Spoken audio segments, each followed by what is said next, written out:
বাড়ির সামনে রথের মেলা হচ্ছে, কিন্তু রাত্রেবেলা পিউ মেলাতে যাবে না জন্য সেই কারণে বিকেলবেলার দিকে আমাকে বললো ওর সাথে একটু যাবার জন্য, কারণ ও ঠাকুরকে চিনি কলা দেবে। তো বিকেল বেলার দিকে সব ঠাকুরই আর কি বাড়ির ভেতরে ছিল, খালি একটা রথের গাড়ি আর কি যাচ্ছিল ওই টাইমটা।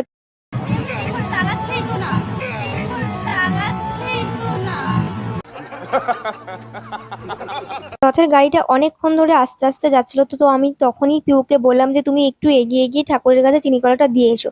কিন্তু না, ও বলছে ঠাকুরের এই রথটা নাকি দাঁড়াবে, তো সেই রথের গাড়ি তো এগিয়ে চলেই গেছে, এদিকে ও চিনি কলা হাতে নিয়ে দাঁড়িয়েছিল।